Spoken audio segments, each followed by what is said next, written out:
What's going on, guys? Welcome back to United View. Good morning. Welcome back to another edition of Matchday Reloaded live here, as always, in, you guessed it, Panenka Studios. We're back, yes, for another episode of Matchday Reloaded. A nice version of Matchday Reloaded. It's always difficult.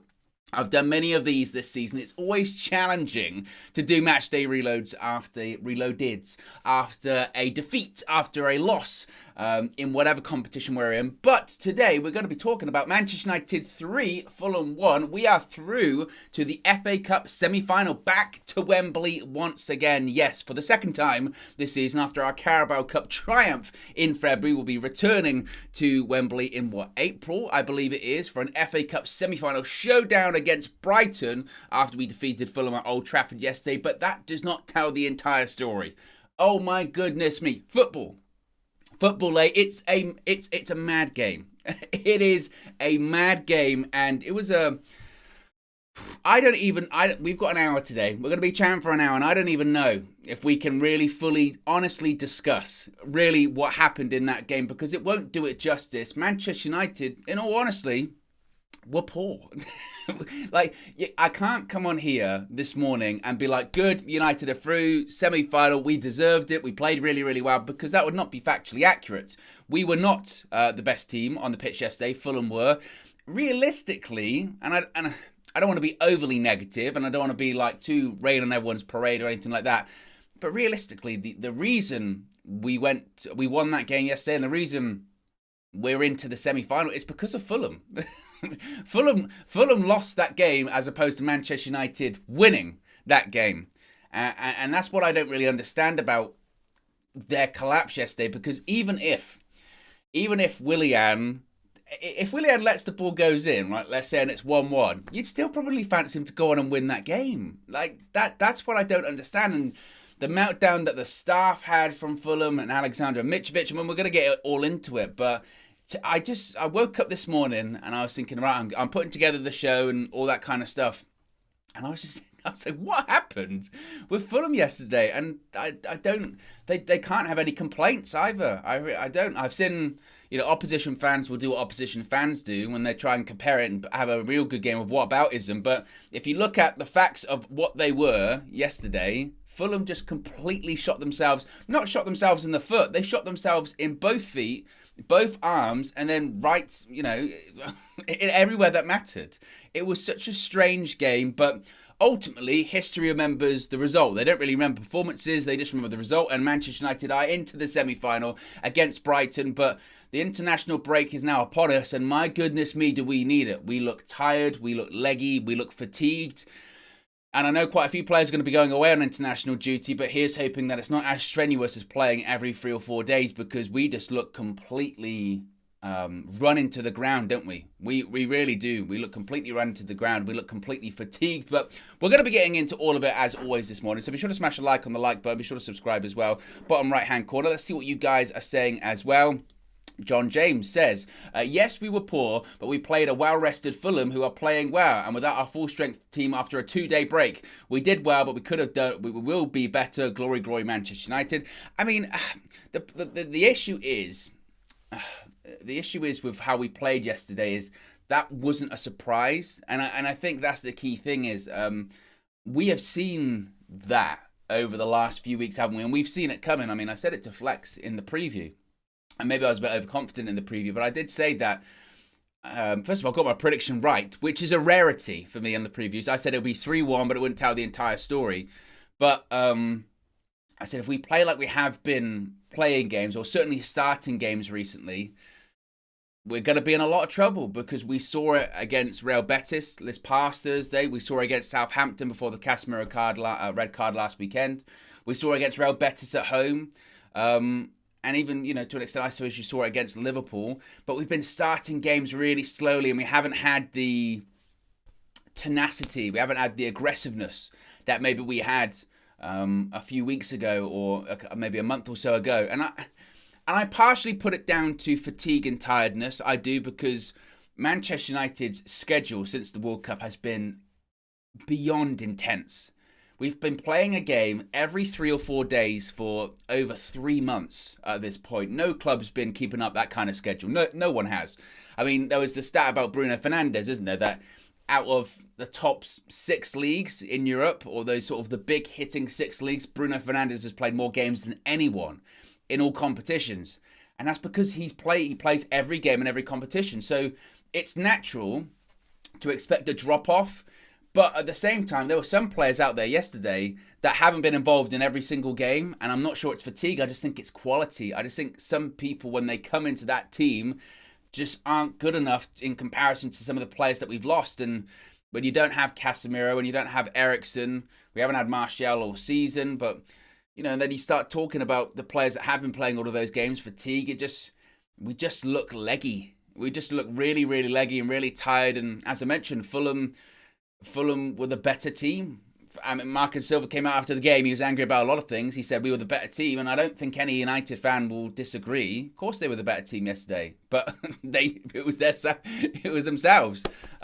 So this international break is really needed, and again, ultimately, we're through to the semi-final. That's the important point when it comes to all of this. So again, I'm happy. I'm happy with it all. But let's see what all of you guys are saying there. Satshiv says Fulham were excellent, but Mitrovic has let his team down. John James says no excuse at all. A factual comment. We have many players to return and players that shouldn't be in the team at all. We'll struggle, yes, but I believe in the instilled mentality from our manager. Red Wang says lots of laughs at the Stretford end yesterday. Mad game, indeed it was. Cab says Wembley, we're the famous Man United and we're going to Wembley once again, indeed. Love says, I mean, people are talking about how we pay refs. I mean, if people really think that our payment agreement has been broken because we had not had things our way in recent weeks. To be honest as well, I mean, I was going to get to it a bit later on, but it's probably worth getting to now, the red cards. Fulham have that much to complain about when it comes to the red cards. They have nothing. And obviously, I've sat on this program, I've done streams ad nauseum and ranted and raved about referees and VAR and getting decisions wrong and what have you. But they've got no excuse. It's not as if they got 3 red cards yesterday and you go, I can't believe it. Some of those decisions are very questionable. How? Why? They're all red cards. I mean, if it was the other way round, and I know it's easy to say after the fact and it's hypothetical, but if it was the other way around and this was a Manchester United player and they blocked the ball on the line with their hand, I would say, well, we've got no excuse. That's a penalty and a red card. If Erik ten Hag then walked over to the referee while he was checking out the VAR screen and started shouting at him, I'd say, you've got no choice. That's a red card. If then someone pulled the referee and got their finger that close to their face and started screaming and shouting at them, I'd say they've got no choice. It's a red card. So I didn't look at any of the red cards yesterday and go, oh, Fulham, they've been hard done by, because they haven't. And I've seen people comparing it over the last 12 hours or so going, well, what about the Bruno Fernandes one? What about the Bruno Fernandes one at Anfield? First of all, enough of the whataboutism, because even if you think that Bruno got away with one, that doesn't justify Mitrovic not being sent off. Because you could argue that maybe Bruno should have been sent off, but that doesn't mean Mitrovic shouldn't have been sent off because Bruno wasn't. It doesn't work like that. And also, the Bruno situation was different. And people are trying to look at that like it's the same thing. It was not the same thing. It was not the same thing. Bruno Fernandes did not pull the ref around and put his finger in his face like that. It wasn't. People, for some reason, are salty that United have gone through into the semi-final because we didn't play well, and we didn't play well. But be angry at Fulham, because Fulham were the one that committed the red card offences, not Manchester United. We didn't coerce the referee into doing anything like that. Now, they can talk about maybe in the first half, they're going, oh, I saw Marcel Silva saying they should have had a penalty. Soft, debatable, referee's discretion. But the 3 red cards are red cards. Like, there's nothing. There's nothing to complain about there. And to start going about whataboutism, I think is just stupid. I really do, because the incidents are different. But that largely that's coming from opposition fans that have no stake in the game. I think it's nonsense. Ash has been a member for 8 months. Appreciate 8 months of support. Says, hey Owen, we have the second leg of the Europa on the 20th of April, then FA Cup on the 22nd. Is that allowed? Will the dates change? Does focus on a particular cup need to give?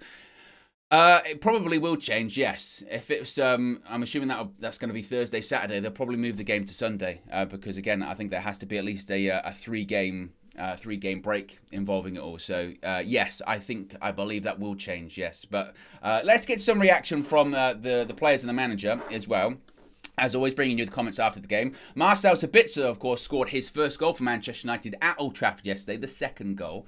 He was asked after the game if Manchester United deserved to win. He said, quote, "We won it, why not? We scored 3, they scored 1. It's a massive win. We wanted to go back to Wembley. Hard and tough, but it was a good one." And on returning to Wembley, he said, "Bring it on." And tell you what, his goal was excellent yesterday. Really, really, really good finish. And it was a proper...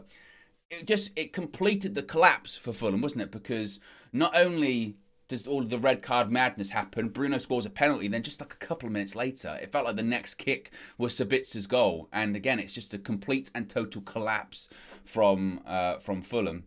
Now, Erik ten Hag was asked after the game about the game. He said, quote, "That was the aim. We did it. We are happy with the win. We showed great character. Every time this team comes out, they show the personality and the determination needed. Fulham are a good team and you have to be good to overcome them. I think we had a good first half. We had great moments in the attacking transition and we should have been 2 or 3 goals up."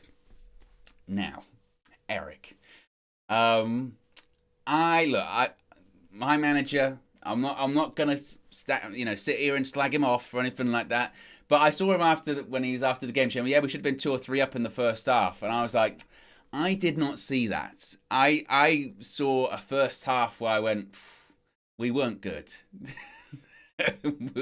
we weren't good in that first half. And to be honest, when they scored the goal at the beginning of the second half, it was coming before even they scored the goal. David De Gea makes 2 quality saves. I mean, people were talking about man of the matches. For me, the man of the match was David De Gea yesterday, because had it not been for him, we could have been 4-0 down. Legitimately 4-0 down.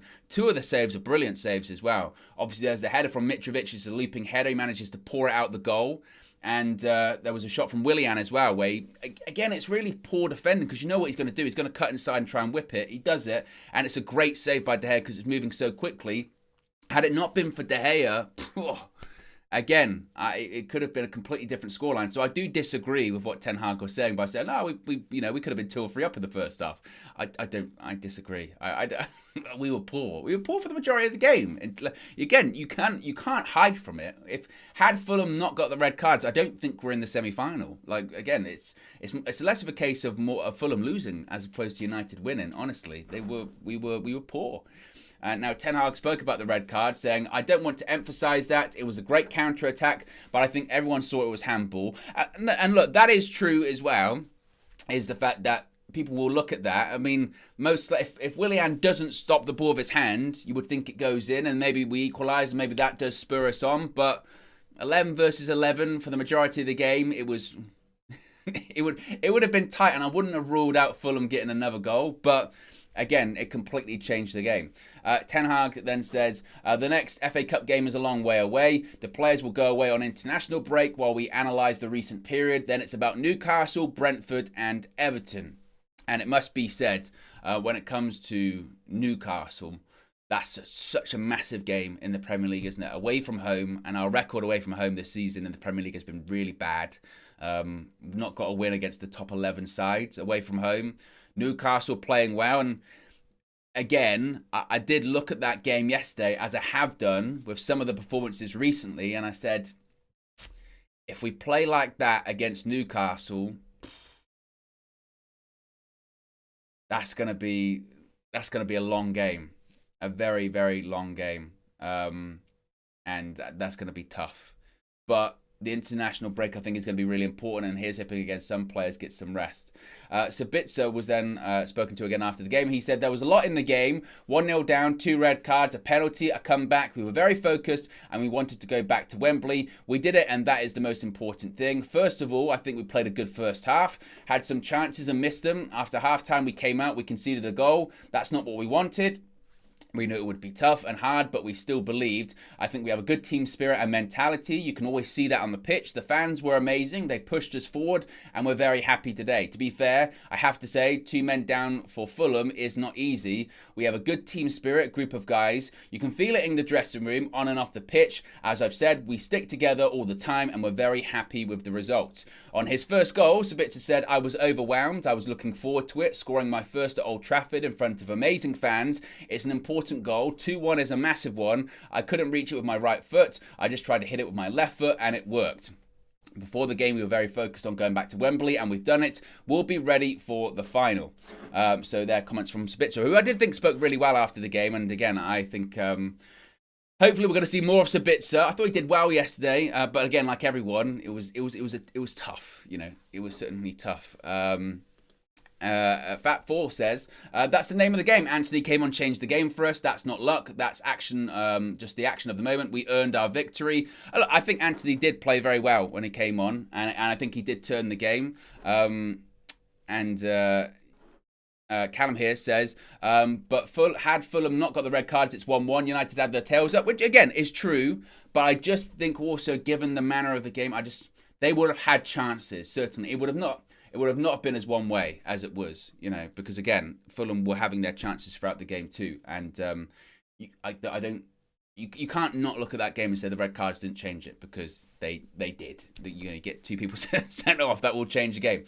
Be sure to smash a like on the like button, guys. Be sure to subscribe as well, bottom right hand corner. Remember, you can join the UV Members Club too. Links in the video description. It's also the pinned comment in the live chat. You get your badges, your emojis, and your exclusive members only content. Also, a reminder today, we do have the tactical view coming at 12 p.m. or just after midday, with Cam breaking down the game yesterday. What a game he's got to break down. And in addition to that, full view live as always 6 p.m. this evening. Let's get some reaction first from Flex, who, this is a bit of a longer clip. Usually the clips on Matchday Reloaded are like between sort of 2 minutes, 2.5 minutes, something like that. I extended this one out a bit longer. The reason why I extended this one out longer is because Flex is hitting back at his critics this morning, because there's a lot of people talking about the Flex judge. Now, I say a lot of people, me. I'm talking about the Flex judge quite a lot because it's a real thing. The judge is very still real.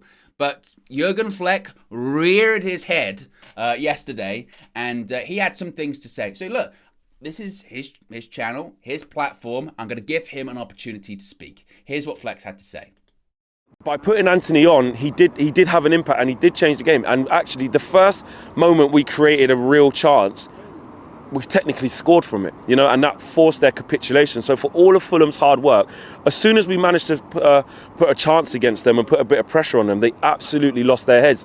Mitrovic, clown. Marco Silva, clown. Willian, clown. Because actually, especially Willian and Mitrovic, they were playing really well. They were doing everything they needed to do, and they helped us. So thank you. Thank you, Mitrovic, and thank you, Willian, because I tell you what, Willian, it's a definite red card. And I don't know what Marco Silva's even complaining about. I haven't seen why he's complaining, but for him to even get a red card in that moment, it's clearly a handball, it's clearly a red card, and he goes crazy before the ref even gets to the VAR to even give the penalty and give the red card to Willian. He gets sent off before that. Then obviously the ref sees what he needs to see, and rightly so sends off Willian. Willian out! Willian out. And then Mitrovic, what the hell, what on earth are you doing, you absolute clown? So that is an absolute head loss from them. They can have no complaints. Fulham threw that game away. They threw that game away, and we rode our luck. I will give us credit for is the fact that if you just rewind a little bit before the incident that led to the red card, we created the moment. I think Bruno clears the ball, Anthony's clean through. He has a lot to do. He has to make sure he travels with the ball and plays the right weight of pass to Jadon Sancho. He gets that right, that's the tick. Jadon Sancho, after not really being great in the game, he needs to make sure he has a little bit of composure. Goes round Leno, sits down Harrison Reed, gets the pick of the goal pretty much to pick his spot, picks his spot, and Willian becomes the goalkeeper and gets sent off. So that was good from Jadon Sancho. He could have rushed, he could have let the keeper get the ball, he could have shot into Harrison Reed, but he didn't. He sat him down, so he showed good composure. So what I will say is that actually we did up the ante a little bit after conceding. I will give us that. We could have gone into a shell a little bit, and also mixed with David De Gea making some big saves as well. He made a big save from Robinson. He made a big save from Mitrovic's header, and he made a big save from Willian's shot as well. And for all of you lot who sit at home and you tell me, Flex, don't touch the players. What? I was with David De Gea interview. Yeah. He came over, he said hello, yeah, fist pump, yeah, dap me up, everything. Owen's little face on the corner, looking like this, all of this. All of you are saying, don't do this, don't do that. Where are you now? Not one of you are going to be in these comments saying, you know what, Flex, fair enough, you're right, the judge is not real. None of you are going to do it. But you know what? It's fine. I don't need the accolades from you lot, even though I deserve some accolades. Actually, do you know what? I don't even deserve accolades. I don't even want accolades. I just want you lot to say that the judge is just not a thing. How about it just depends what happens on the pitch? Yeah? How about that? Passive Jurgen Fleck. But it's true though. Nah. Oh, innit, Josh, am I wrong or am I wrong? I think you might be right here, Fleck. They're always on to me. They're like, nah, man, don't touch the play. But no one's going to say, you know what? Flex actually touched David hair a lot there. Saying that, I think you touched the whole team, and judging from the player ratings, the scores weren't that good. Nah, you can't. You see, but you know what, Josh? Actually, I'm glad you did that, because that will be the new narrative. Nah, Flex, you touched the players, and look how poorly we played. It'll be that. I don't want to hit. I touched Bruno, scored a pen, scored another goal, bang. Yeah, he played rubbish, but he scored the pen. Ooh, Flex. Ooh. Someone's a bit rattled. Someone's a bit. Ooh, look at him getting angry after a victory, the judge isn't real. And then he goes, haha. But he's annoyed. He is annoyed, and he should be annoyed. I've said time and time again, he doesn't understand his powers, and he laughs. And I just embrace it. Embrace your power. Don't touch anyone, and we won't have a problem. He's gone crazy. Have you seen him in the recent videos? He's touching everyone. And as Josh said, it's a very good point. You know, he can say, well, I touched David De Gea, he played well. You touched everyone, and we didn't play very well yesterday. Very prickly, Jurgen Fleck. Reared his head yesterday, you know. Just joke, mate. You know, don't have to get angry about it. Just fine, no problem. And by the way, that Owen face, I did not realise, true story, I did not realise that was in the vlog until like hours after that went out. I saw one of the comments saying, I didn't realise Owen was there with you in Spain. I thought, I didn't travel to Spain. I don't recall me leaving the country there. And then I saw the Owen face, which is good. As long as, even in his mind, if he's just seeing that every time or just before he's about to touch anything, then maybe that can be, you know, just a reminder to him about control yourself. Realise with great power comes great responsibility. And I know Flex doesn't understand that's a Spider-Man reference, but he should just learn that saying. That's important. You know, you need to control your powers, your gifts. It's not even a judge, it's a gift. Because if you use it properly and you use it to your advantage, Man United could win everything this season. If he truly understood his power and used it to his benefit, United's benefit, yeah, I'm just saying. That's what all good superheroes do. Superheroes use their powers for good. Supervillains use their powers for evil. Which one's Fleck? I know which one it is at the moment. Yeah, it's not looking good. It's looking very Sithish, is what it's looking like at the moment. And maybe me and him are eventually going to have to... I've got my blue pen here. It's dark blue, but it's kind of Obi-Wan Kenobi-esque, you know? So, I don't know. WrestleMania's just around the corner. I'll challenge him. That's all I'm saying. Let's get to some super chats here. See if I'm caught up. First one is from Ash. I've got to find it, though, first. There we go. Ash with the super chat says, before the red card, Sancho would have scored. That is true. I believe Sancho would have scored. Although, isn't that kind of questionable? They were saying on the replay that it might go in, it might hit the post. It doesn't change the fact that it's a red card or anything like that still. It's still a red card because it's a handball in the box and he's blocked a potential goal scoring opportunity. So referee decision was absolutely correct. And the only thing that kind of worried me about it is in real time when it happened, I think everyone went, you could see that he moved his arm like that, and then it went to the replay, you went, oh, it definitely did that. The concern almost is that the referee got that initial decision wrong, just went corner. I mean, that's when VAR does work. Amanol with the super chat says, we'll lose against Newcastle if we play like that. We'll certainly struggle if we play like that, certainly. I think that there's no doubt about that. I think, hopefully, as I mentioned, the international break comes at the right time. My only kind of concern is that coming off international breaks this season, we haven't been great. I remember one of the times we came back from an international break was when we played Man City away. That did not work out too well.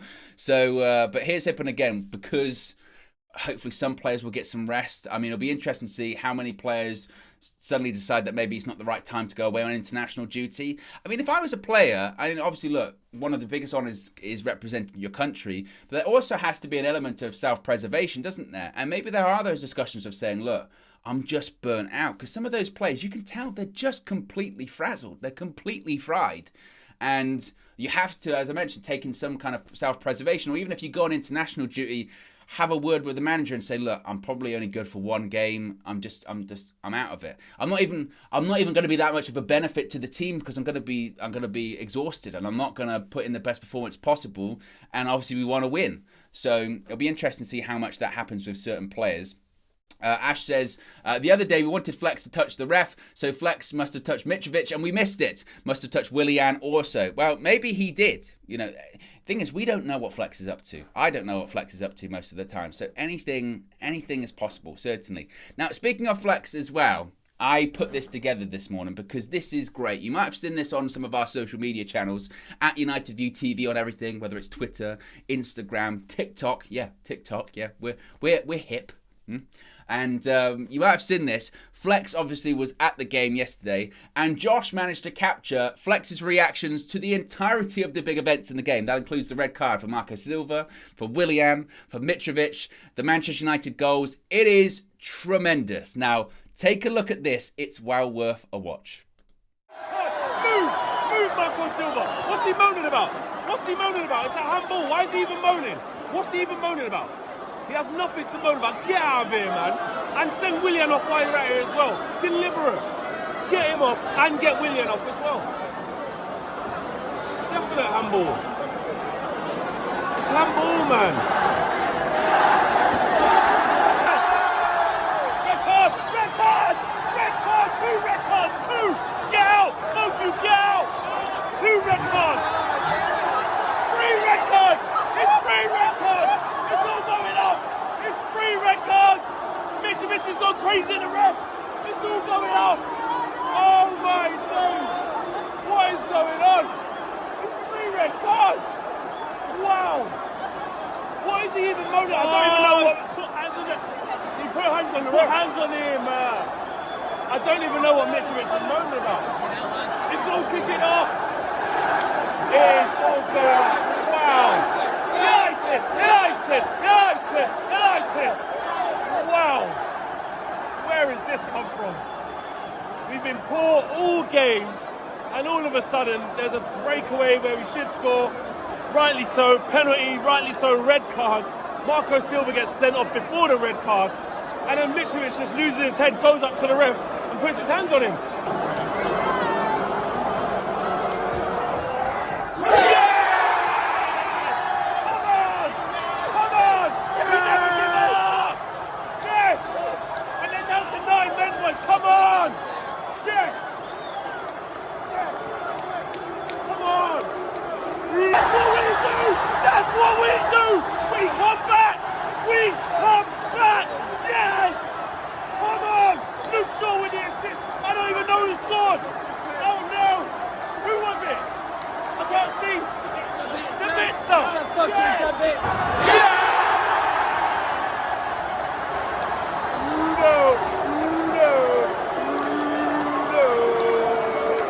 Tell you what, Marcel, you were nearly right. It was nearly 4-1.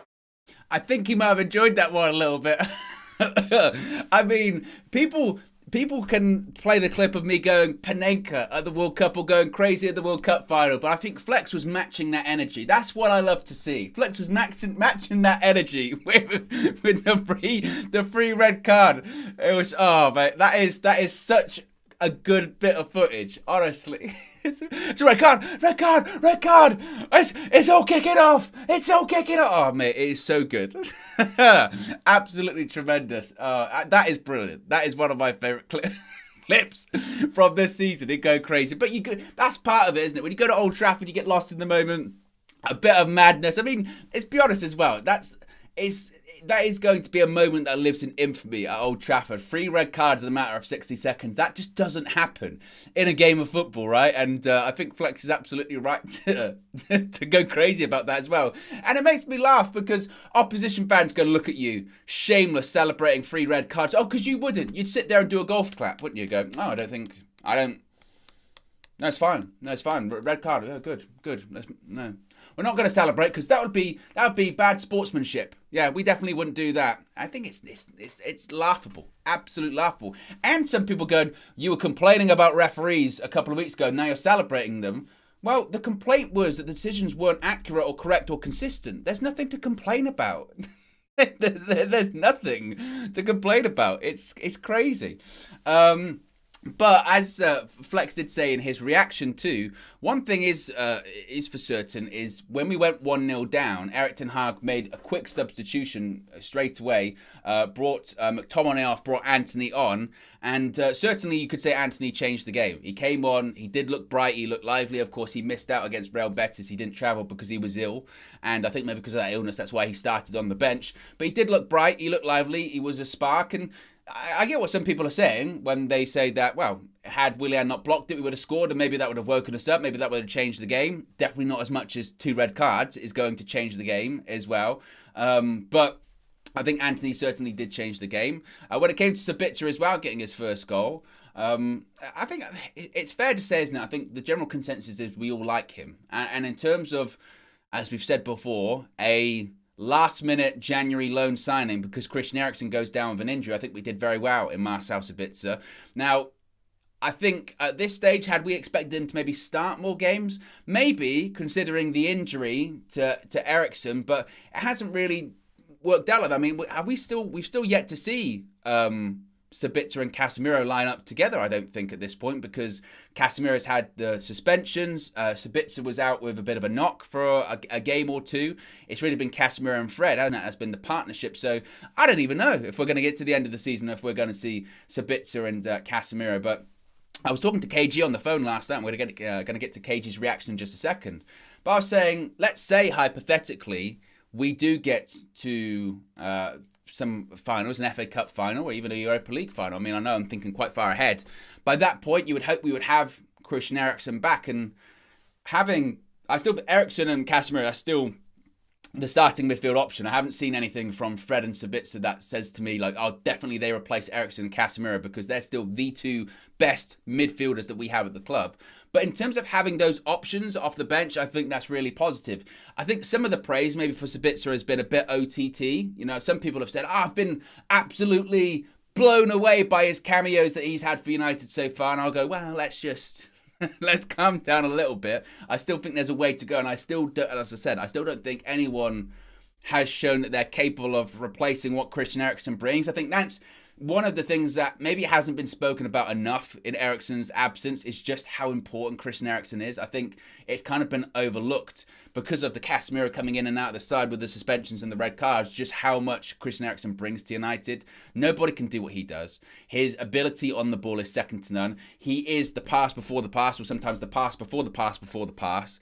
His ability to keep the game going on, his technique on the ball, his composure, his calmness, nobody's got that. And whoever comes in, whether it's Fred and Sabitzer, they replace it in their own way, because it's not going to be like for like, because they're not like for like players, but it's going to be so much better when Eriksen's back, because he is so crucial and he is really, really important. So Hopefully, again, he's going to be back in April. I mean, they said end of April, maybe middle of April. So we're still looking at, I think, 2 or 3 weeks minimum. But when it comes to the end of the season, I'd much rather have a Sabitzer coming on than a McTominay, because I just think he can offer more. He's got better feet.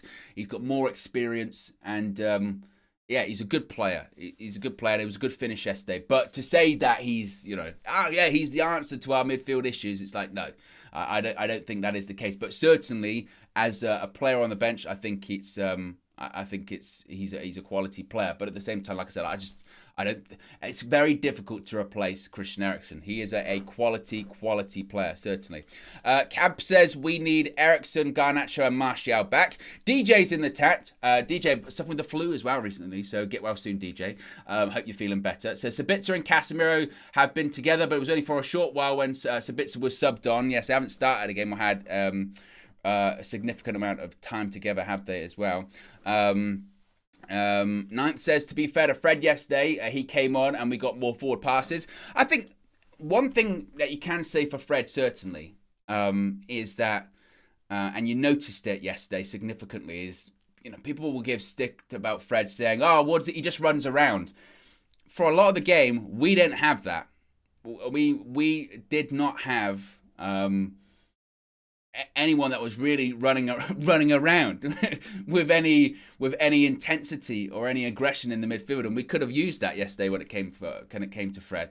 And because again, that first half, or even before really the goal, it was just slow, really laborious, and really lethargic. And sometimes when you don't have the best quality in the squad, sometimes just energy is maybe the spark that you need. So I think that you kind of see what you're missing with someone like Fred as well. Let's get some more reaction, this time from KG inside UVHQ. Here's what KG had to say. Mad. Again, madness doesn't make sense. I can't believe the game has ended in that way. But the first thing I have to say, I have to do it. Wembley, Wembley. We're the famous Man United and we're off to Wembley. Wembley. Because you know what? I could be negative. I could do a negative thing. This could be oh my God, why don't we do this? Why don't we do that? Man United are moving on in these tournaments. Man United continues to train. We're going forward. We haven't been derailed. And yes, Fulham were here to try and derail us. They were trying to do something, but Mitrovic got in his own way. Fulham got in their own way today. We talk about this match over 90 minutes, and I start with it. I say, listen, Fulham, best side. As the game went on, Fulham were the best side. They were having the better chances, testing the keeper more. I can't even remember us really testing the keeper. We had that soft Weghorst shot, very soft, like a gege bread. Yeah, that was that kind of soft. Obviously, the people that know about their gege bread, they know what's going on, but it was soft. Yeah, nothing was going on. And then after, little moments, you're waiting, you're thinking, Man United, we haven't got over the malaise of how we were playing in that game, in that Europa League game, because it was bad in that Europa League game, and I think there was some of that was still within the squad. I was disappointed. There's certain players that I always see them, why are you here? Maguire, little things in terms of, I just think, Lindelof is the better player. Out of Maguire versus Lindelof, I'll have Lindelof every single day. I wish our manager changed that. Again, another thing that I think just bothers me a little bit is we start the game at every single time. We say, Weghorst, you're the number 9.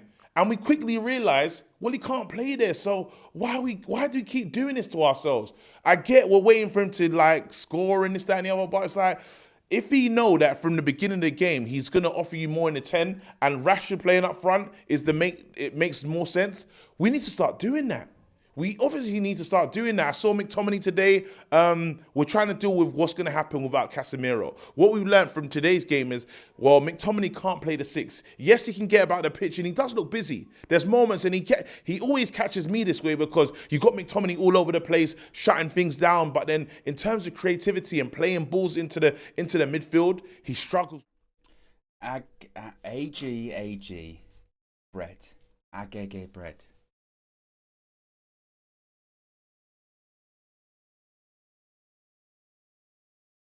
Is it healthy? Made with white flour, containing high levels of refined sugar, less nutritious, poor source of carbohydrates. Never heard of it. Never heard of that. Is it nice? Is it nice? When I saw that yesterday, I went, I don't know what that is. I've been saying time and time again when it comes to KG that I want him to cook me some Nigerian cuisine. I'll try it. But no, he won't do it. I've said the same with Flex. I said, cook me some Jamaican cuisine. I'll try it, no problem. Make it a members video. They don't want to do it. They don't want to do it. It's not good enough. Sully says, yes, it is nice. Chris says, it's just sweetbread. Macca says, like brioche bread. Well, that is quite nice. I like brioche bread. There you go. Cultural differences, as they would say as well. KG did talk a little bit about Maguire as well.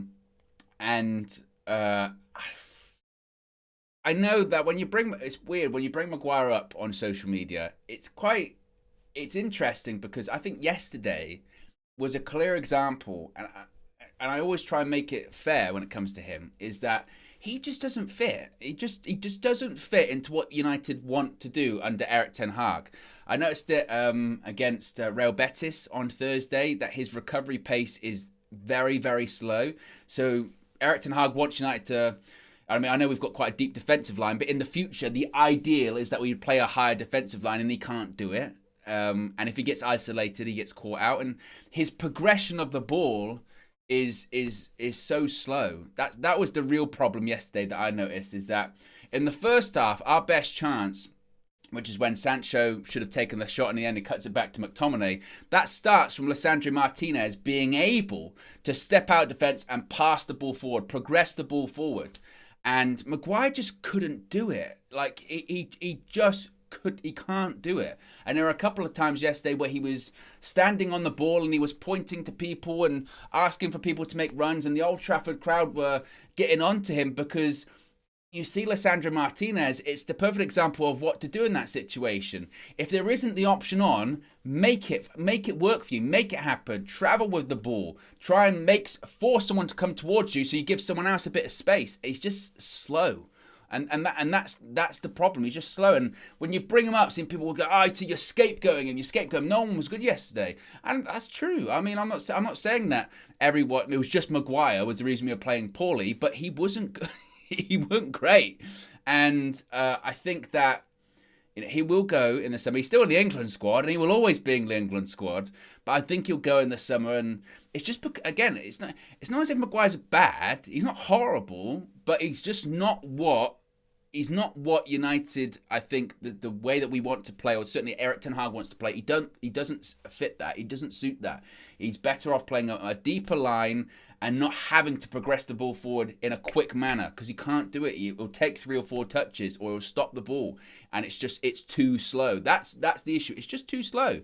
And again, he got booked. I mean, he got booked against Real Betis. He got booked yesterday, didn't he? Unnecessarily. There was one yellow card where he's in the corner. He's not going anywhere, and he gets booked. Against Alexander Mitrovic, the last thing you want to do is get in a physical battle, start initiating it, and he was doing that. It was just... I think it just highlighted some of his deficiencies, to be honest. And again, he's just not right for what United want to do. And I always try and keep it fair and personal. People go, fridge and all that kind of stuff. There's no constructive criticism there, but it's not it.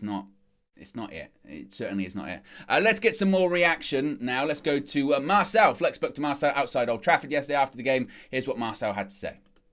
You were saying a 2-1. You predicted a 2-1 and a tight fixture, and that's what we were looking at there. I mean, that first half, it's a game of 2 halves, firstly, Flex. That first half, we were nowhere near the level required to win that game. I think Fulham had the first 20 minutes spell was Fulham. And then the whole half. Yeah, the whole half. Wait, more than that. Up until they scored. It's like the whole thing, bro. We started, the second half, we started poorly. Awful. And just shocking. And I don't know. It's definitely accumulation of games. I'm going to put it down to accumulation of games. The reason why we don't, have any impetus in our play. Rashford looking leggy. The whole midfield. We were talking about a midfield battle today. They were non-existent. Players hiding from the ball. Bruno, fantastic player in the team. poor today, but then somehow still manages to score 2 goals. Randy said earlier it was like a typical Bruno performance where, you know, he might play poorly, give away the ball, he's not having his best game, but you want him to come through clutch, keep calm and dispatch of a penalty, then obviously he's not going to miss that third one. And he gets it done. But you're right, you know, he had a bad game. Scott McTominay, people were saying, you know, didn't have a good game today as well. Just midfield, like you said. Yeah, but this is kind of, for me, in a cup game, it's about winning. You know, it's just about getting through and winning. And I'm still happy that, you know, the second half turns around the way it does. But we were very lucky. I think Ten Hag makes the positive sub, getting Scott out. He needed to get Scott out immediately. He just looked so below par today. And then once you get Anthony in the side, it adds the structure to the team. And I think he's the one that creates the goal, the opportunity. Do you think he changed the game, Anthony? A little bit, yeah. A lot of dynamic dribbling. And then once you're 9 against 11, you can start showing the skills. I thought he was going to start adding a few of those little spins in and stuff like that. But, you know, great little link-up stuff towards the end. Then he gets a goal with himself as well. But definitely was part of the change of attacking strength in the team. But Sancho had a good action. Anthony had a good action as well. And Bruno, of course, as well.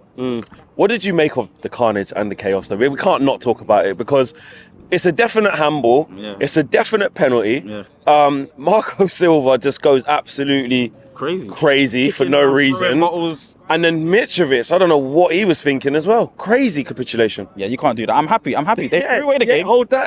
Hold that. Fulham threw it away, Yeah, they threw it away themselves, and that's up to them. But I'm happy that it transpired the way it did. They didn't conduct it. You can't push a ref, Flex. You can't do that, you know. So it's got to be a clear as day red card.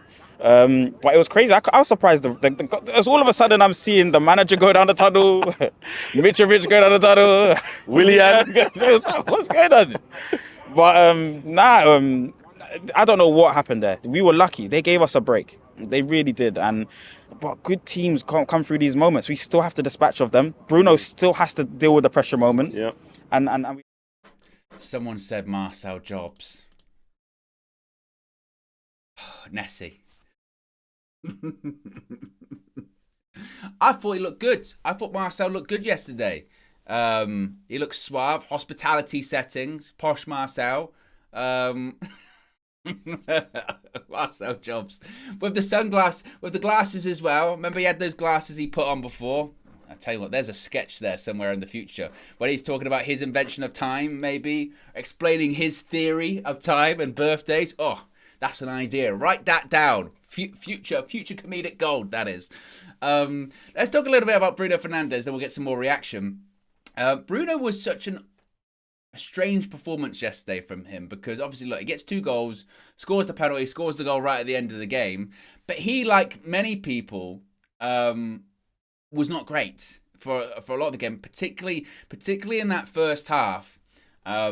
He was beginning to frustrate me quite a bit because he just could not stop giving the ball away. He was really sloppy on the ball, and he was doing the thing where it might be a tiredness thing with him too, is that if you've noticed, when he does start to get tired, that's when he might start trying to force Hollywood Bruno. You know, it's where he might try and, you know, he gets frustrated. He goes, I'm going to try this ball, I'm going to try this pass, and maybe he doesn't take care of the ball as much as he should do. But he was just like, but that was the case of everyone as well, in fairness, in the first half. But look, that's why Bruno Fernandes is Bruno Fernandes, because even when he's not playing particularly well and he's sort of starting and stopping and sort of stuttering through the game, maybe not playing his best and being sloppy on the ball and giving the ball away, at the end of the game, he still scored 2 goals. He still scored a penalty, good penalty, and wraps the game up with a third right at the end of the game too. So you can't complain too much. And again, I think he was just a symptom of, you know, of every player in that team, of just not being at their best and looking fatigued and looking tired, but getting through the game and getting the job done as well. We've got over 800 people watching, only 150 likes. We can get to 200, we can get to 250. I know it's the international break now, and I know everyone's a bit like, you know, just a little bit tired and maybe a little bit footballed out. There's been a lot of football recently. We can get to 200. We can get to 250. We can get higher. I know we can. Like Manchester United, we can rise when it comes to the likes. I still do have a couple more clips to get to, and I'm rapidly running out of time because, as always, I've just rambled on and talked nonsense for 48 minutes. So let's get some more reaction. This time, once again, from outside Old Trafford. Cam, of course, Tactical View is coming later on today, so be sure to subscribe, bottom right-hand corner. Click the notification bell. You'll be notified when the Tactical View does go up. But here's, I guess, a little bit of a preview, because it's what Cam said after the game yesterday. One of the most ridiculous 5 minutes I've ever seen of anything ever. I don't even know what happened. There's just all sorts of chaos going off. It was Willian decided to go in goal, and then Marco Silva's lost his head. Mitrovic lost his head, pushing the ref. Madness. I don't know what else to say. And it's because, I know we want to talk about tactic. Actually, we can, because for 75 minutes, we were really, really bad today. Yeah, we were really poor, but I think what's interesting, in the last few weeks, we've seen, as we talked about tactic of you on Monday, we've changed the structure quite a bit of the team, so now we're playing with one sitting midfielder, two in front. I think that's come about because without Eriksen in there, if we're playing with two sitting mids, we haven't really got anyone that can actually progress the play forward. So to try and get around that, Ten Hag's trying to give us another target ahead of the ball by pushing another midfield player higher, but it doesn't seem to be working yet. I don't think the players have quite worked out how to sort of get around that system yet, how to get around the new shape. I think some of the pressing isn't working quite as it was before. I think it's just not quite there yet, but I think the international break comes at the perfect time because you can get on the training ground, sort that out, and hopefully we come back afterwards with a renewed sense of purpose. Yeah, well, I mean, a lot of them are out on international duty as well, though, that's the thing. But exactly, just a bit of calm in it, because what did you make of us in midfield? There was we knew there was going to be big questions. First game without Casemiro, and wow, it was bad. What did you think about it? Obviously, it was McTominay, Sabitzer and Bruno in there.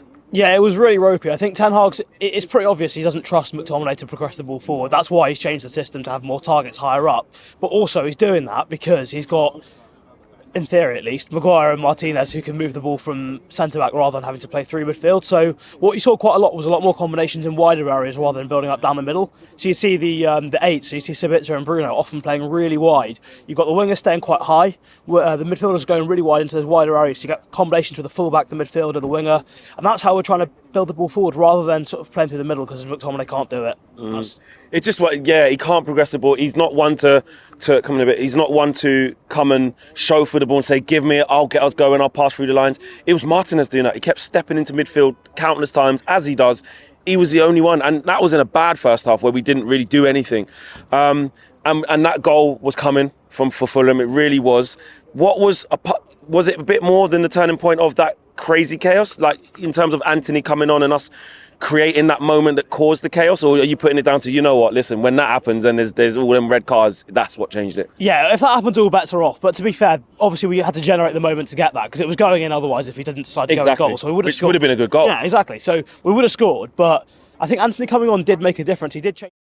Big up Cam, as always. Fat Thorst says, Owen, what's the latest when it comes to the Sell situation? Quick update if possible, please.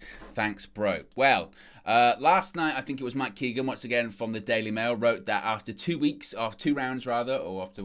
It was 2 rounds of bids and a couple of weeks of meeting all of these people. The Glazers have come to the decision that they are determined to sell for the right price, which I didn't see as much of an update, to be honest, because that's always been the case. They have been open to a sale for the right price. I think, honestly, the biggest development is in the last 7 days, of course, has been that Ineos, Jim Ratcliffe, and the 9-2 Foundation representing Sheikh Jassim did visit Old Trafford and Carrington. Both sets of talks were described as positive and constructive, and new bids are going to be coming in from both parties. I think probably the biggest news story coming out of that was the news that the Qatari bid, they were willing to overpay, and they were willing to put a bid in that was much closer to the Glazers' initial valuation of 6 billion quid or euros, whatever it was. 6 billion, that 6 billion price, which is significant because I don't know if... I do think that Sir Jim Ratcliffe will put in a larger bid than he had done previously. The first bid he put in, I think, was £4.5 billion. He might go higher, maybe closer to 5, but if the news is that the Sheikh Jassim is willing to overspend and willing to get closer to the 6 billion mark, then that might be game over for everyone involved, unless they're willing to match that. So there's a lot happening, and maybe as we're in this international break, when there's less club football going on, there might be accelerated talks when it comes to all of these bids. But it doesn't look like there's going to be an exclusivity period just yet. There might be this set of bids, and then they'll see what happens after that, and that's when we might get into exclusivity. But again, that's kind of the latest when it comes to that. I do just want to touch on very, very quickly before we get to Kenny's reaction to what Cam was saying in his clip too. And I think arguably our best player on the pitch, maybe apart from David De Gea, who made those really important saves, was Lisandro Martinez yesterday too, because I think in the first half, he was probably our only bright spark in terms of outfield players. He was the only player that through the game, you would say, didn't look like he was tired, didn't look like he was leggy, was still tenacious, still showed his aggressiveness, was still progressing the ball forward. As I mentioned, the only real chance we created in that first half starts from Lisandro Martinez. And it's a bit like on Thursday as well. In a tired team, the energetic quality of Martinez stands out, and his quality on the ball stands out as well. And I think that's what we saw yesterday too.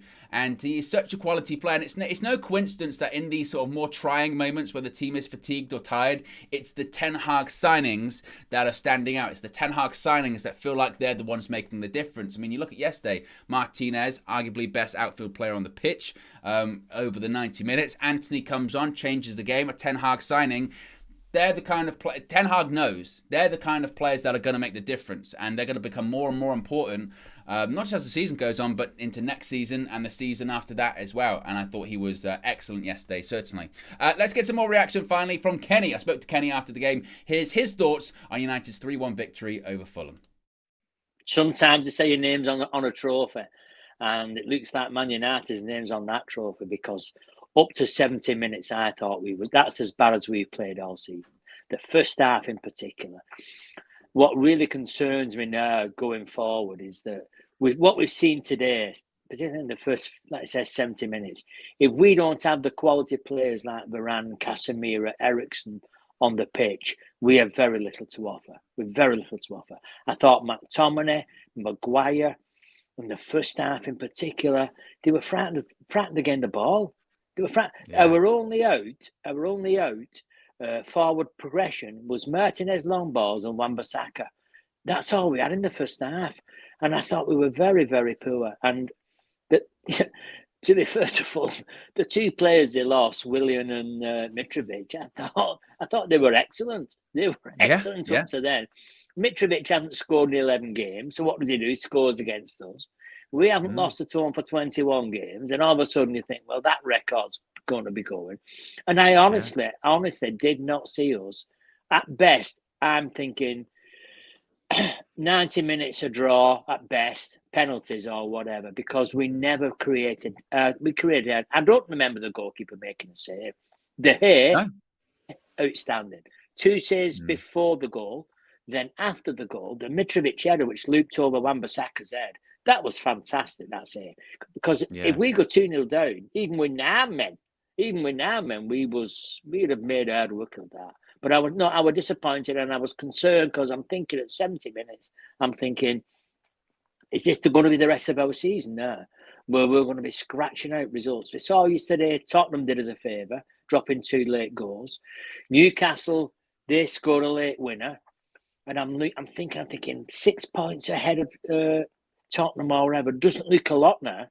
Didn't look a lot. Now we've got the break to look forward to. We play again in the semi-final, I think on the 22nd or 23rd against Brighton. And Brighton will give us a game, we don't have to worry.